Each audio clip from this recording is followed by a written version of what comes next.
Hey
guys, welcome to another chill paint with me session.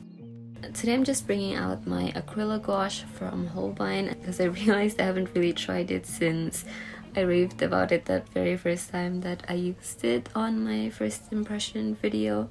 But I just really miss the forgiving nature of this medium.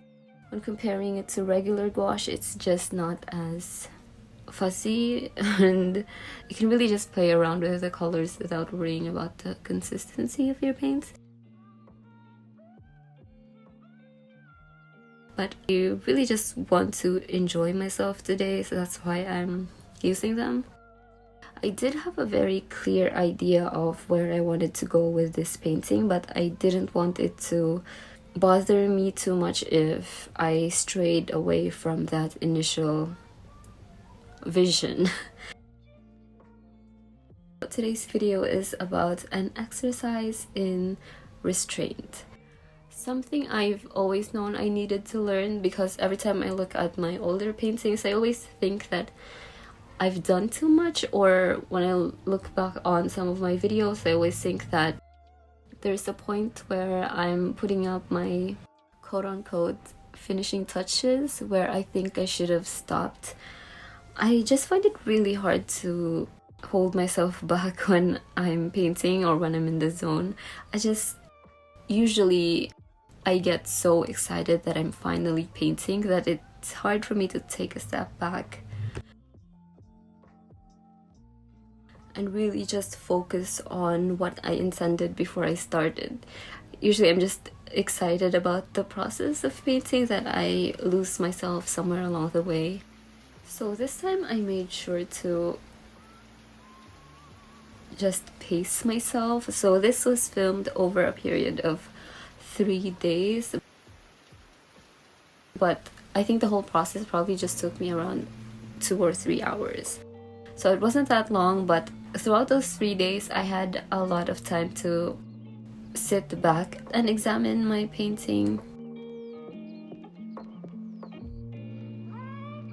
plan out what I wanted to do before I could paint again, because I just really had a very clear final look that I wanted for this one, and I really wanted to achieve that.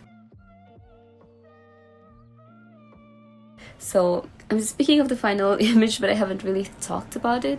I thought it would be a really cool idea if this painting didn't really look like a painting at first glance.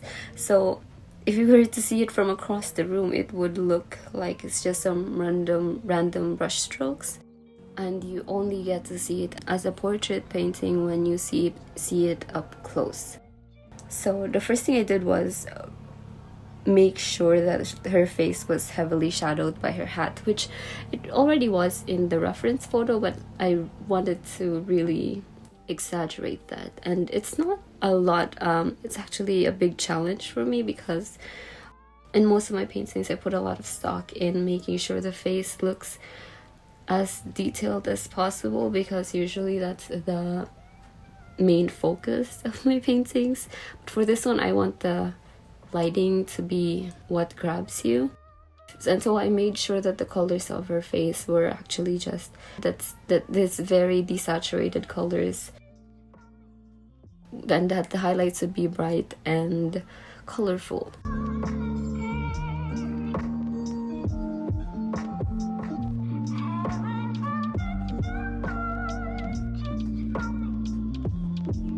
I was really, for most of the painting, just using yellow and purple, although I did use 3 different kinds of yellow to start with, because I didn't know which one I wanted to go with when I first started. But the basis for all of the colors in this painting is really just based on purple and yellow.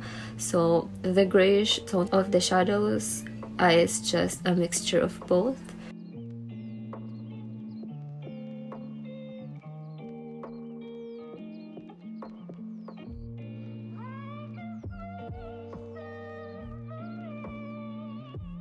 But I did end up adding some red. I just can't, I just feel like I can't have a painting that doesn't have some red hints to it. So I added it on this one, I think, for the colors where the shadows are closest to the highlights. That's where I put them. But the main reason why this is actually an exercise in restraint is because of her face.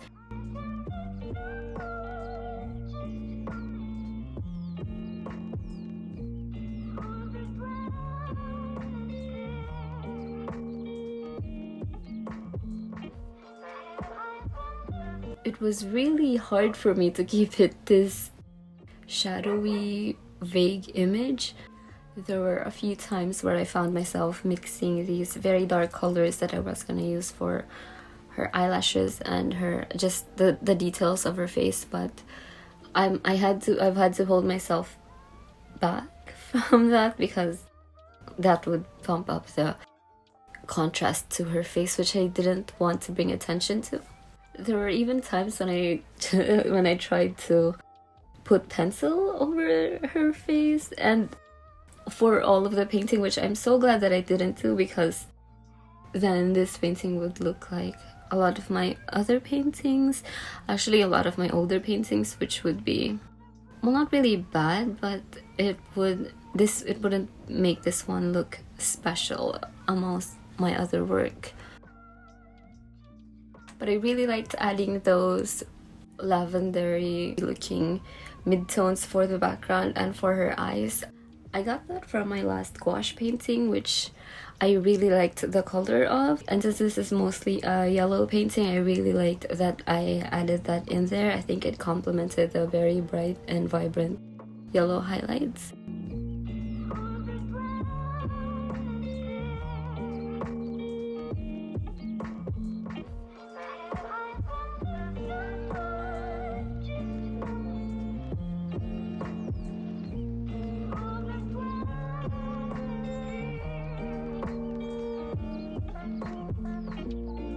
Not much I can say. I did enjoy the finishing touches, which for this time it wasn't 80% of the time that I actually worked on it, because usually when I say I'm putting up the finishing touches, I would actually end up spending more time than I did when I was doing the rest of the painting. So for this one it took about half an hour to do the finishing touches, which was so unlike me. I'm so happy that I didn't fixate on those little details and just let the painting be its own thing, which I absolutely ended up liking the results for this one.